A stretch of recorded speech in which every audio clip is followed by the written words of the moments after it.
Moderate. JC, ako na lang mag-moderate.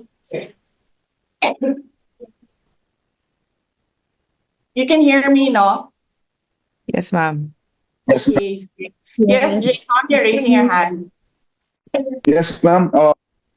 May question po. Sa nangyayari Yes. po ngayon dito po sa Office of the Vice President at ngayon tinap na po nila yung mga kapulisan. Can we still trust this government, ma'am? Sinabing kayo na ako nagpe-preside din. Okay. Yes, sinabi ko na yan noong press con ko, di ba? Don't recognize anybody above me. Lagi nilang sinasabi disrespectful kami. Di ba? Sila yung disrespectful sa opisina ng Vice President. Kung ano yung ginagawa nila sa amin, yun lang din yung ginagawa namin sa kanila. Diba? Nagagawa ko yun. Kasi Vice President ako. Pero isipin nyo, yung ordinaryong mamamayan. Magagawa ba nila yon? Hindi. Tumatahimik na lang, tumitiklop na lang. Look at Secretary Harry Roque. Yeah. Ayaw umalis noon sa bansa. Kasi yung mga anak niya maiiwanan. Pero look at him. Umalis na lang. But no. Hindi. Bastos sila. Bastos din kami. Okay. Yes, Red. You're raising your hand. Ma'am, good morning po ma'am. Sorry to ask this question kasi of course after this po ma'am magkakaroon naman po ng statement yung mga congressman natin, Yang Gun, sasabihin nila it's all drama and all. Ay siguro ma'am agahan niyo na po siguro rejoinder sa kanila kasi I know na after this ma'am magkakaroon na naman po sila ng statement, parang babaliktarin nila yung sitwasyon at babaliktarin nila yung opisina ninyo ma'am. Siguro that's for me for my end dito for my last question. Asan yung nagtataas ng kamay na icon? Okay. Kumakit. Ay, sorry. Hold on. Okay. Yes. Kasi ganito yan. Alam natin lahat, di ba? Sobrang kahayahay ang House of Representatives. Wala yan silang trabaho ng Friday. In fact, inaantay namin ang request, ang MR ni Attorney Lopez. Sandali, kumakatok.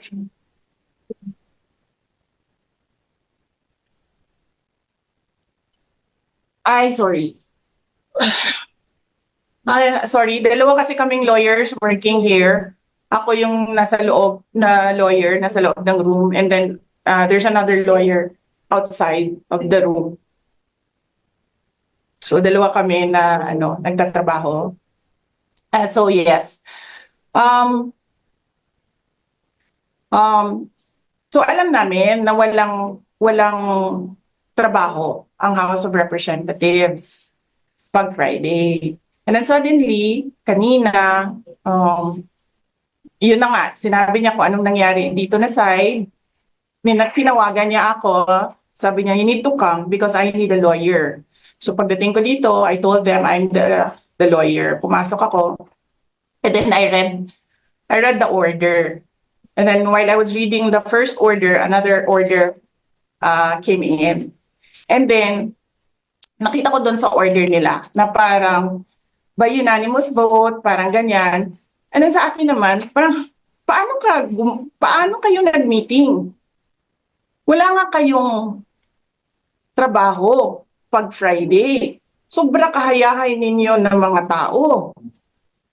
Kaming lahat, sa Office of the Vice President, Monday to Friday ang mga trabaho namin. Sa ibang opisina, Monday to Friday. I'm not saying na bawal yan. But, alam mo yon, that is something that civil service should think about. May mga opisina ng gobyerno, 4 na araw lang pumapasok. Yung iba, 5 araw pumapasok. nandyan sa daan, sa init, sa ulan, nandun sa bundok, naglalakad, tumatawid ng mga sapa, Monday to Friday, mga government employees, and then we have a House of Representatives, Monday to Thursday lang ang trabaho.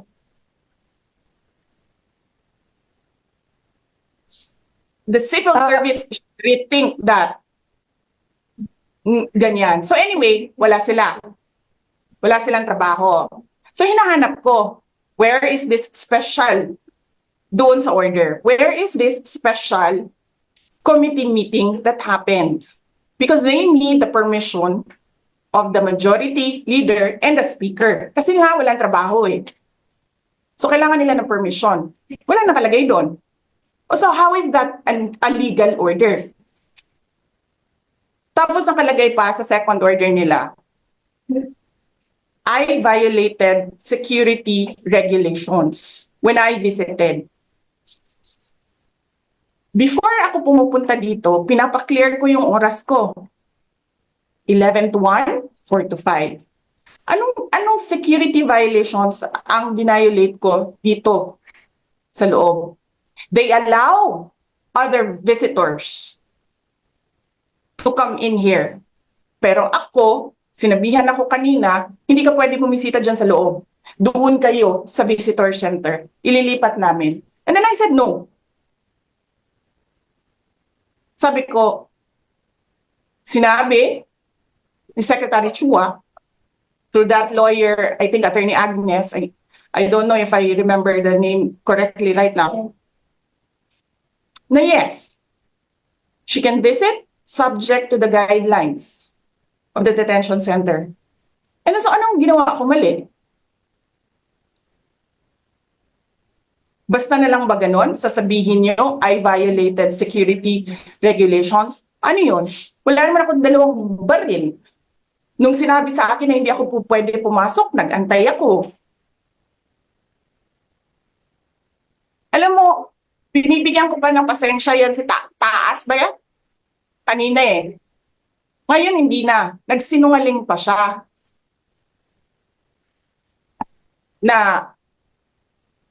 I refused daw to leave last night when I did not even know na pinapaalis ako. Ang sinabi lang sa akin, papatayin ang kuryente. Which I said, okay lang. Kasi may flashlight naman ako. Hindi ko naman kailangan ng kuryente. Tapos kanina sa media, pinapalabas nila na I locked myself doon sa kwarto. Of course, nag-lock ako kasi natutulog na ako.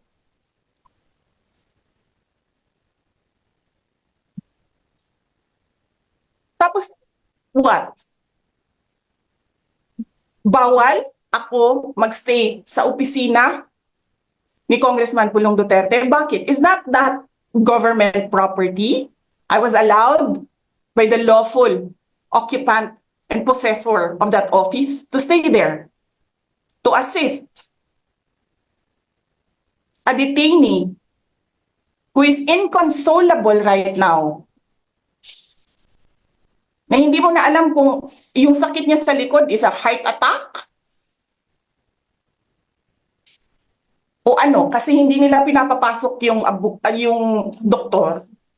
Diba? So yes, hinahanap ko kanina, sabi ko, where is this permission from the speaker na meron kayong committee hearing kanina in the dead of the night to give an order na i-commit doon sa correctional facility.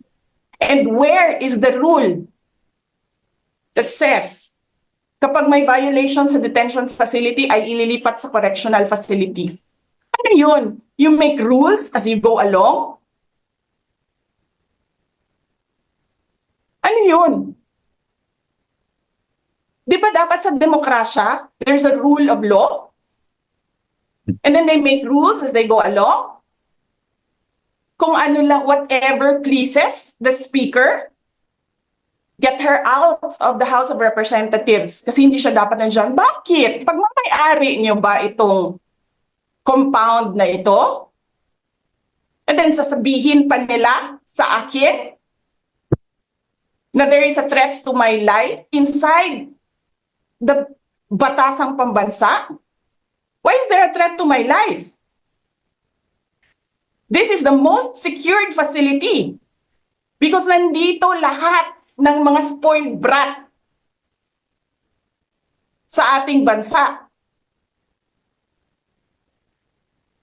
Tapos, sasabihin pa nila, well, pabigat ka sa amin kasi kailangan namin dagdagan ang security mo. Bakit? Trabaho ba nila magbantay sa akin? Eh, di ba trabaho ng BPSPG yon? Na may I just say, binabawasan nila ng binabawasan araw-araw? Na as if this office is not the second highest office in this country, and only because umalis ako sa administration? Kailan ba nagsimula yung atake nila? Alalahanin nyo. Di ba? After ako nag-resign sa DepEd? Kailan ba nagsimula yung pambabastos nila? Last year. After that meeting with the Makabayan Bloc and Martin Romualdez. They started destroying my name, pummeling me in the media with a multi-million PR campaign. Pinastos pa nila ako ng mga pagsisinungaling nila na kesyo taksil, kesyo korap, abusado, nyo.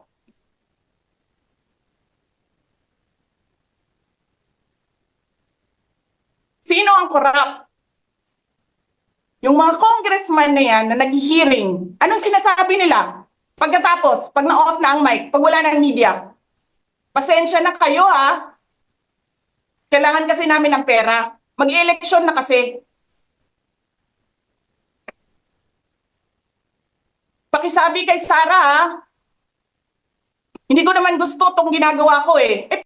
Hindi mo pala gusto ginagawa mo eh. Bakit mo sinisira pangalan ko? Joel Chua.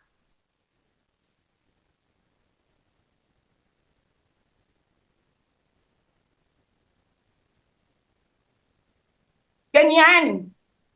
Ganyan ang bansa. This country is going to hell because we are led by a person who doesn't know how to be a president and who is a liar. Alam nyo anong pruweba ko na sinungaling siya? Tinanong ko, 2 businessman. Matagal na sa negosyo ng bigas.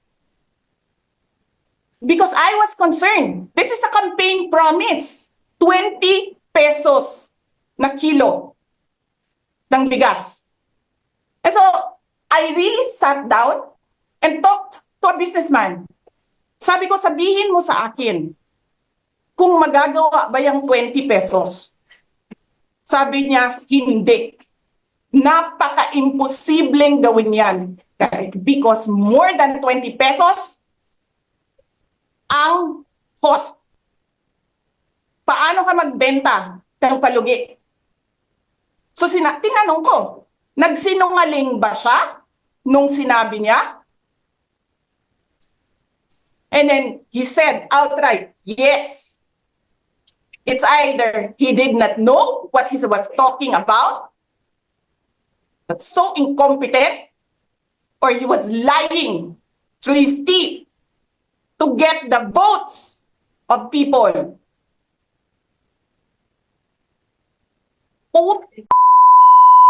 Ninyong lahat. Martin Romualdez, Lisa Marcos, Bongbong Marcos.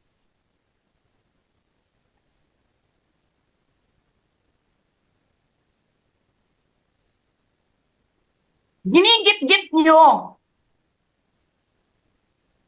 yung mga tao ko dyan sa envelope na yan. Lisa Marcos, naalala mo, nagpadala ka sa akin ng video Sinabihan mo ako saan kukunin ang pera. Pinakita mo ang muka ng tao doon sa video message mo. Hi, Nikki. This is Lynette. She's been working with us for the longest time. We trust her. You sent me written instructions about money. Millions a month. Anong nakalagay doon sa envelope? DepEd. Anong ginawa ko? Binigay ko sa DepEd.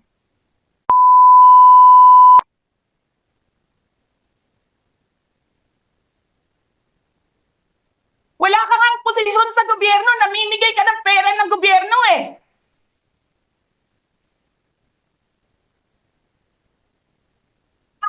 Sisirain mo yung tangal ng mga kasama ko sa Office of the Vice President.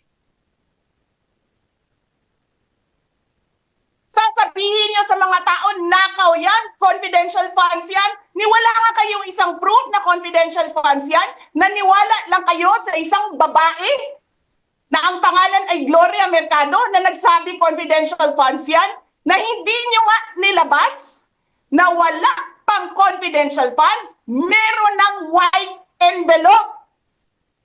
Kasi 2022 pa lang,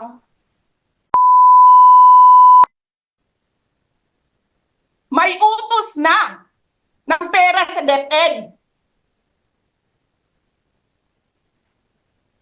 Tapos kami yung nagsisinungaling? Nagpipigil ako eh. Kasi gusto ko lang magtrabaho. Gusto ko lang tapusin nyo na yung ng show ninyo dyan sa House of Representatives para makabalik na kami sa trabaho namin.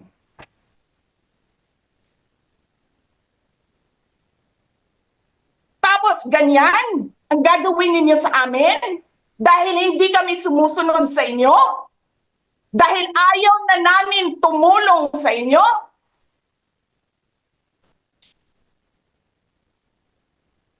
Ganito gagawin ninyo?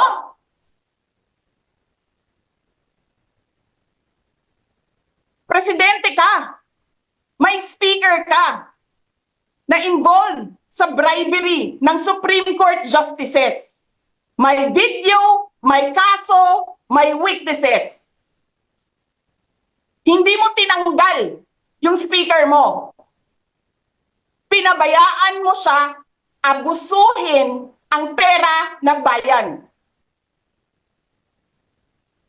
Paikot-ikot sa buong bansa, namimigay ng pera na para bang kanya yung pera.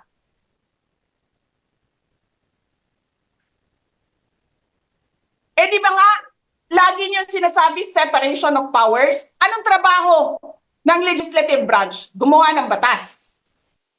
Anong ginagawa ni Martin Romualdez? Nagdidirect ng DSWD, namimigay ng ayuda,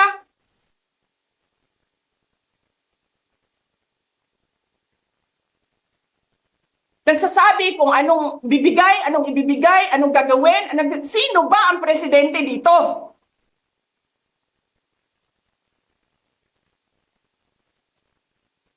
Alam nyo, alam namin, mali ang ginagawa ninyo. Sinabihan ko lang mga kasama ko sa Office of the Vice President, pasensya na, sumunod na lang tayo para matapos na sila.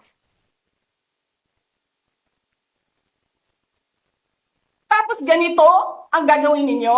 Alam namin, walang contemptuous doon sa ginawa ni Yusek Lopez. Wala. Lahat ng tanong, sinagot niya. Pumunta siya. Maayos siya kumausap. And then sasabihin ninyo sa amin, bakit kami susulat sa COA? Bakit hindi kami susulat sa COA? Hindi tapos ang appeal namin. Hindi tapos ang audit namin. Tapos buhaghag na ninyo dihas tanan ang gisubmit namo sa COA?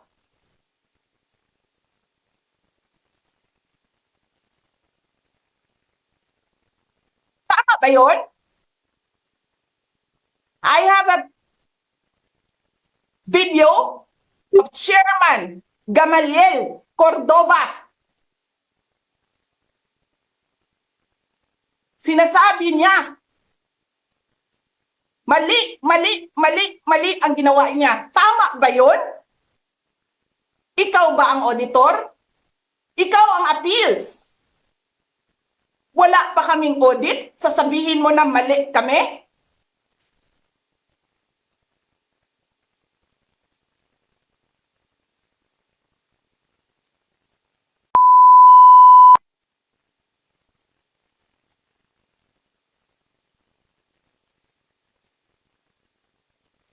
Hindi pa kayo nakakita ng kalaban na tulad ko.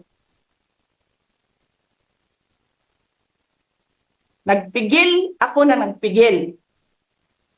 Kasi masama sa bayan.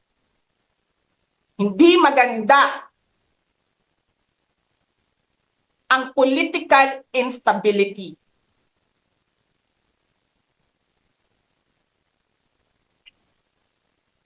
Pinabayaan ko kayo sirain ang pangalan ko kasi I have nothing to lose. Sinira niyo na siya. Wala na siyang ikakasira pa.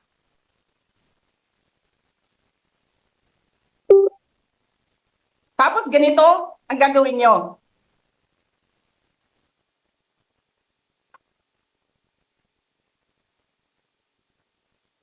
Hindi ko alam paano nakakatulog ang Chief of Staff ng Armed Forces of the Philippines. Gabi-gabi, mahimbing ang tulog mo. Ganito ang bayan natin. Bilyon-bilyon ang nawawala. Tanungin nyo si Congressman Ungab, Chairman ng Ways and Means, Chairman ng Appropriations Committee.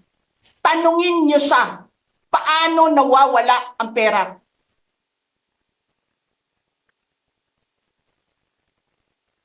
Paano nyo ginagel ang pera ng Department of Education? Martin Romualdez. Inattach nyo ang projects na hindi man lang dumaan sa paaralan, sa SDS, sa region, even sa central office. Basta na lang listahan ng mga congressman. 19 billion. Tapos, nung 1 billion na lang ang naiwan sa DepEd, anong ginawa nyo? Kinuha nyo ang 5 billion sa repairs, nilipat nyo para mukhang lumaki ang pera.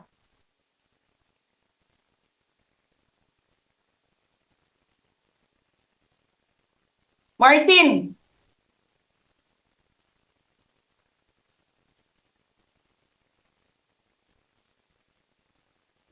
nangangampanya tayo. Nakasakay tayo sa eroplano. Magkatabi tayo. Nagrereklamo ka, walang pera.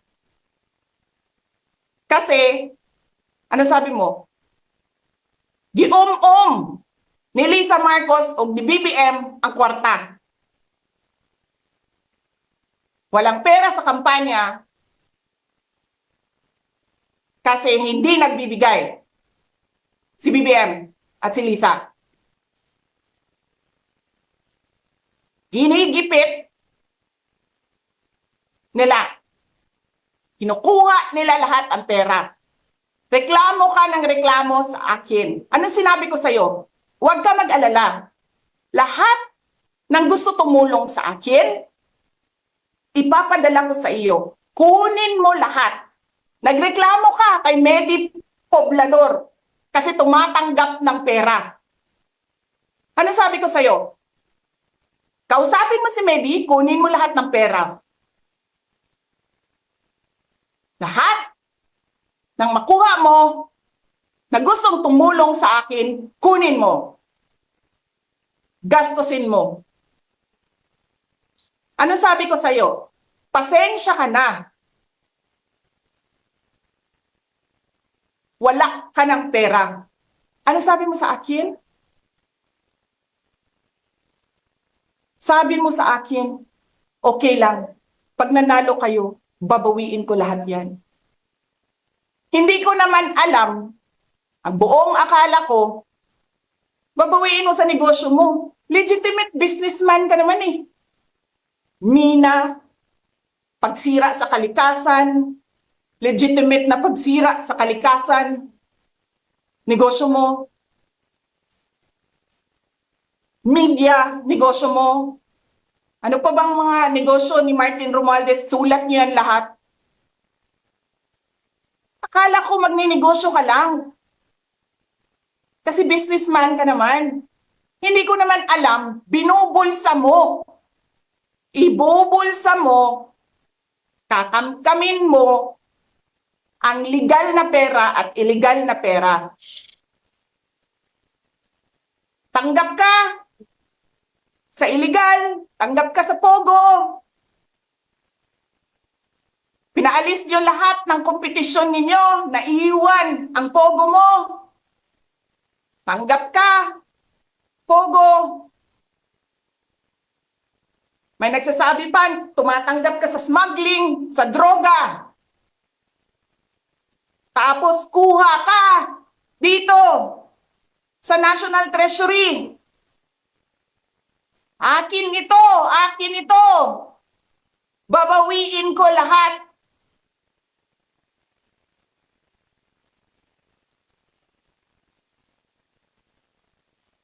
Masakit sa akin, Martin, hindi yung pagsira ng pangalan ko eh. Ang masakit sa akin, maalis mo man ako sa presidential race, hindi pa rin ikaw ang presidente. Walang boboto sa'yo. Please lang. Wala.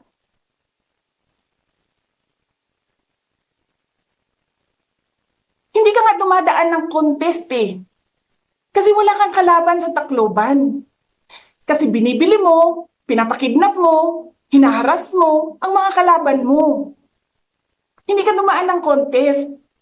Ang alam mo lang, kasi mayaman ka, bibiliin ko lahat ng tao ng pera. Kaya pobre man mong tanan, kwarta na may inyo. There is nothing in you except money. Yan lang. Martin,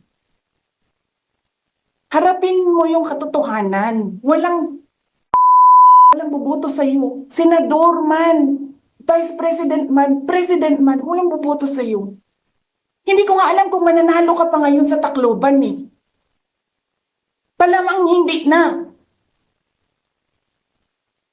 Sinong gusto sa lahat sa buong Pilipinas ang ibalik ka sa Kongreso? E di lahat ng tao pupunta yan doon sa Tacloban, mangangampanya yan sa kalaban mo.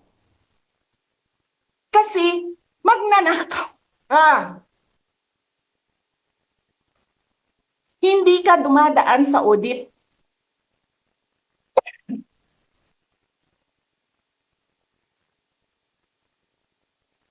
Milyon-milyon, buwan-buwan, certification lang ng congressman.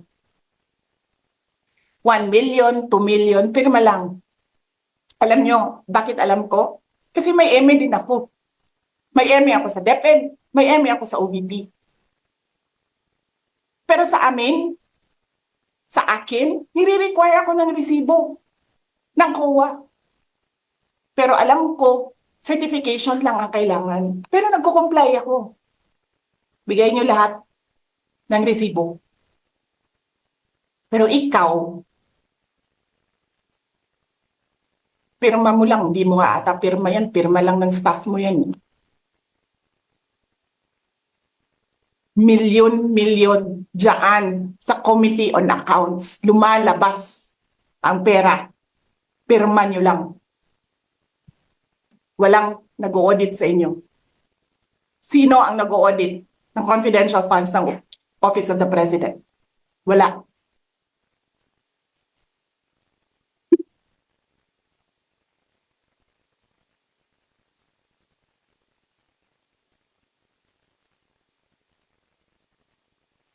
Yan ang Pilipinas. Yan ang bagong Pilipinas.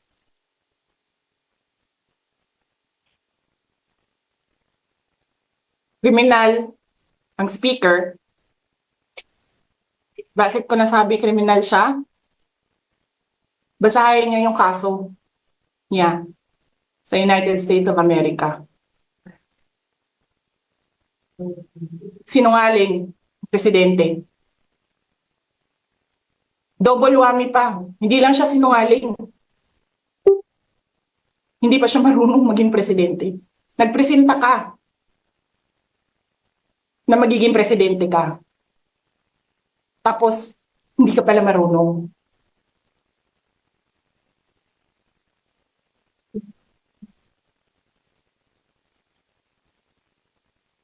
Sarap-sarap ng kain ninyo, buffet, dyan, dito, sa House of Representatives. Alak, lahat. Lahat ng juice, lahat ng mamahaling wine.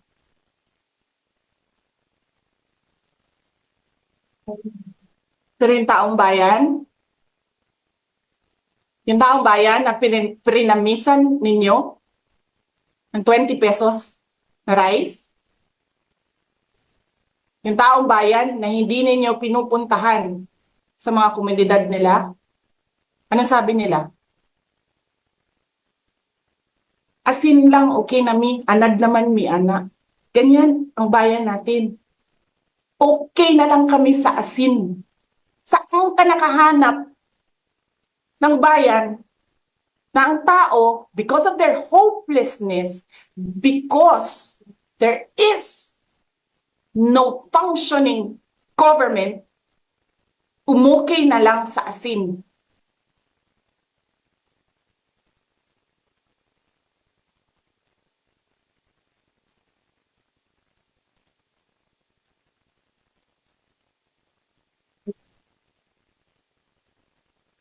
Buti na nga lang, abogado si Atty. Lopez eh. Kasi alam niya kung ano sasabihin niya doon sa mga pumasok sa kwarto niya. Na take note, nagnakaw pa ng cellphone. Saan ka nakahanap? Papasok ka, nanakawin mo yung cellphone, dadalhin mo pa yung tao.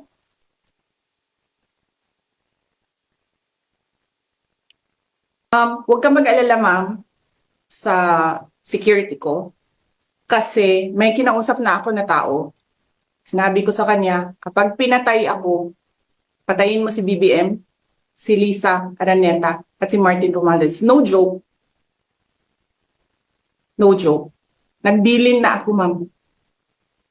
Pag namatay ako, sabi ko, huwag ka tumigil hanggang hindi mo mapatay sila. And then he said yes.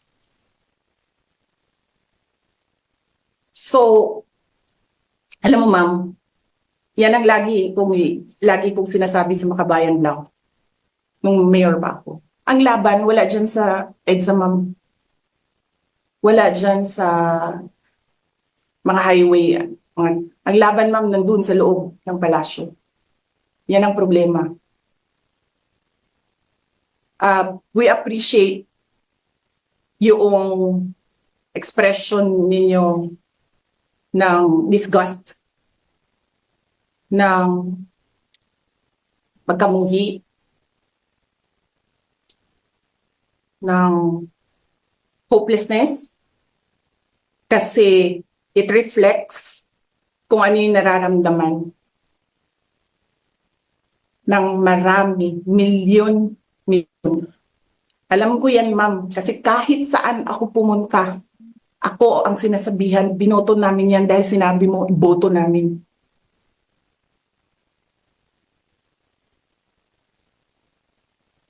So, yes, ma'am. Maraming salamat sa ginagawa ninyo. Dahil sa ginagawa ninyo, I'm sure nakikita yan ng taong bayan and na-appreciate nila yan.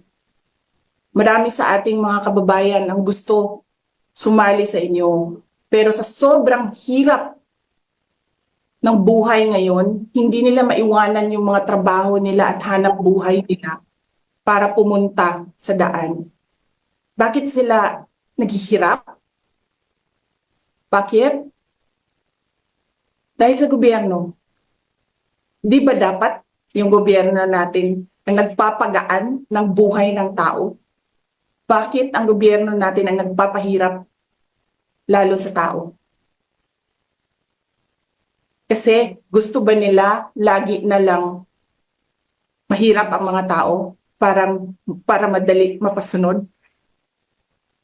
May mga lugar kami sa Mindanao na ganyan ang mga politiko. Gusto nila mahirap lahat.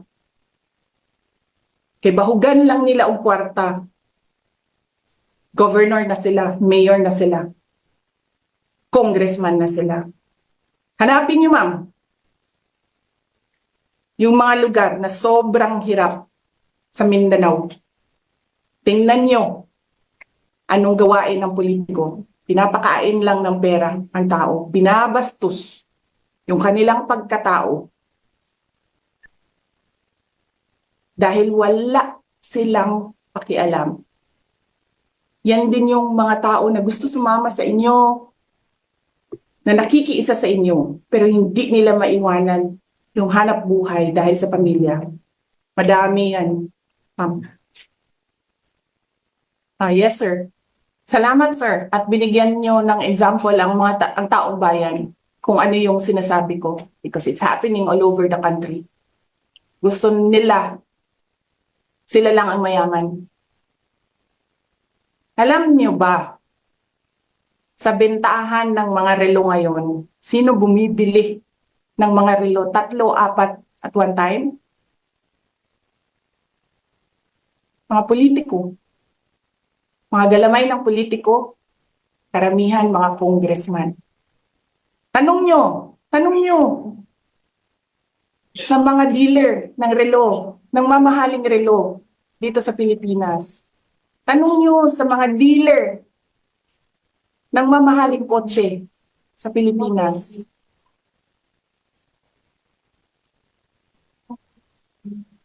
Ang mga congressman. Yes, Ralph, you're raising your hand. Hello po, VP. Good evening po. I would like to take this opportunity po to ask po kasi recently po may parang statement si former President Rodrigo Duterte advising you po na kung pwede po is mag-retire ka na po sa politics. Wag ka na po daw umambisyon ng higher position sa maybe 6 years from now, yung presidential elections. Can I get your reaction po regarding this matter? Yes, oo, darating tayo dyan. Sigurado ako na hindi ako sasali sa politika. Okay po. Thank you po, VP. Hindi lang natin alam kung kailan kasi hindi natin alam ang mga plano ng Diyos. I mean, man can only plan, but God's purpose that will prevail. Yan yung commitment ko, Lopez. Yan yung commitment ko sa lahat ng OVP person. Napupuluhan na ako. Kasi lang bilang. Na sasamahan ko sila. Kung ano yung gusto nila, yun yung gagawin namin. So, sasamahan ko sila. Yes sir, nandyan sila sa labas. Pero talaga, totoo. Bakit kayo maglilipat ng tao sa loob ng correctional? Convict ba ito? Accused ba ito siya of a case? Of any case? Ano ba yung correctional facility? Di ba dapat sa mga akusado yon? At sa mga convicted? Di ba dapat kay Franz Castro yon? No. That is something to think about, no? Sa mga mambabatas. Yung pwede ka maging congresswoman, pwede ka maglakad dyan pending your appeal. Which by the way, pag in-overturn yan, regalo yan ni Martin Romualdez kay Franz Castro. Kanina, pumunta sa akin yung Sergeant at Arms, doon sa office ni Congressman Pulong Duterte. That was 6 p.m. Sabi niya sa akin, sabihin mo 5 p.m. Sinabihan pa niya ako magsinungaling. That was 6 p.m. Okay? At that time, walang order. So between, sabihin na natin 15 minutes siya doon, 6:15 hanggang 12 midnight, nakapag-gawa siya ng report, nakapag-meeting ang committee. Nasaan yung meeting? Pakita niyo sa akin yung minutes. Pakita niyo sa akin. Sabihin niyo, Zoom, kahit hindi nyo ma-determine ang quorum sa Zoom, sige, sabihin natin tama yung Zoom. Nasaan ang picture ng Zoom ninyo? Nasaan ang minutes ng meeting ninyo? Nasaan ang pirma ng committee secretary sa minutes ng meeting ninyo? Para kayo lalabas kung sakali. Para kayo mag-issue ng order between 6:15, 12 midnight. Yan yung sinasabi ni Atty. Lopez. Walang batas ang Pilipinas ngayon. Wala na. Bastusan siya. Tapos nagagalit sila. Sinasabi nila, spoiled brat ako. Ang problema ninyo, hindi nyo ma-prove ang pagiging spoiled brat ko. Dahil hindi ako nagbago. Simula nung ako ay bata hanggang ngayon.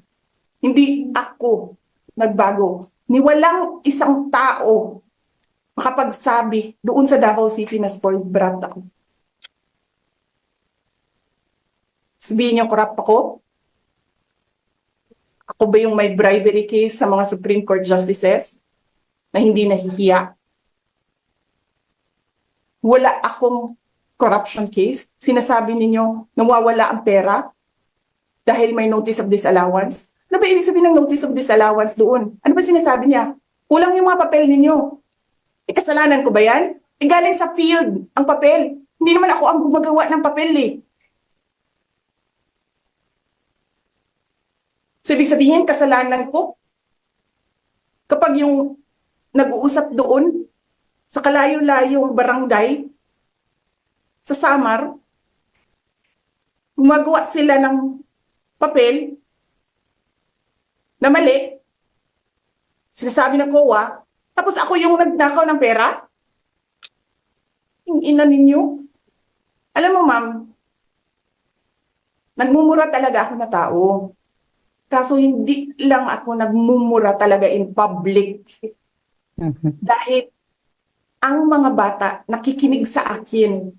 Napapansin ko yan. When I talk, children listen. That is the reason why I don't cuss in public. But it doesn't mean na hindi ako marunong at hindi ako nagmumura. I am doing it for the sake of the country kasi nakikinig yung mga bata sa akin. Hindi sila nakikinig kay Martin Romualdez. Lahat yung hindi sila nakikinig kay BBM. Just hindi ko alam. Hindi ko alam bakit tayo umabot sa ganito. Hindi ko alam bakit umabot yung bansa sa ganito. Yes, ma'am. Sir, Dempsey. Hi ma'am. Sorry ma'am. Yung nangyari ba ngayon, parang may nagkaroon ba ng standoff kanina? I mean, would you say if it was a standoff na kasi apparently parang based dun sa kwento ni Attorney Lopez kanina, parang ganun yung nangyari. Parang nasa labas daw sila and then parang I'm assuming adrenaline na ni Attorney Lopez na natulak niya yung pangharang dun sa pinto para hindi makapasok. So may ganun po bang nangyari, ma'am? I mean, can you just from your perspective, what happened? What's happening now? May standoff po bang nangyayari? May standoff kami, sir. Nandiyan sila sa labas. Nandito kami sa loob. May Okay lawyer po. kami. game plan namin is may lawyer sa labas and then may Apa. lawyer dito sa loob. And there's a Okay. standoff. And then, yes, we expect that they'll break down the door anytime. Okay po. Sige ma'am. Siguro last on my end ma'am. Maybe know how are you able to wait lang JC, last question lang. Ma'am, maybe just know, I mean for everyone's information lang, how were you able to gain access sa loob ng detention facility at this hour din? Naglakad ako. She called me. Buti na lang hindi pa ako tulog. Tinawagan niya ako. And then she was crying and crying and crying. Hindi ko siya maintindihan. Umiiyak lang siya ng umiiyak. Hindi ko maintindihan. The mere fact na umiiyak siya ng umiiyak, I knew something was wrong. So, bumaba ako. Pumunta ako. Naglakad ako. Nakita ko lahat ng mga pulis. Nakita ko yung person with the big camera. Person with a small camera. And then sabi ko, where is she? Nobody answered. So dumiretso ako dito sa kwarto. And then kumatok ako. Sabi ko, si Sarah to, papasukin niyo ako. And then she said na, I want you to be my lawyer now. And then I said, okay, sige. Okay ma'am, thank you. Ma'am, may I interrupt? I was just informed by some members of the media station here at PCTV Station 6. Napapasok daw dyan ngayon si tatlong sasakyan carrying PNP Marfil. Sa loob ng detention facility. Ito na nga, tanaw na sa labas. Yes. Alam nyo, the police can only implement legal orders. Sabihin niyo sa amin, mga congressman, sabihin niyo sa amin, paano naging legal order yan? Hindi nyo nga sinulat that you have the permission to conduct a meeting. Wala nga kayong opisina ngayon. Paano kayo nakagawa ng order from 6:15 to 12 midnight? Sino nagre-respeto kay Marbil ngayon? Yung mismong mga pulis niya, hindi siya nire-respeto. Dahil sinungaling siyang tao. Yes, Ma'am Lorraine, you're raising your hand. Ma'am, Vice President, good evening. Sorry, The- Mama. Sorry. Yeah. Sorry. Yes, Yung ma'am. doktor, yung ambulance, ayaw nila papasukin. Si Marbil, who has nothing to do with this thing here ngayon, papasukin nila. Oh, yan ang tanong namin. Saan ang batas dito?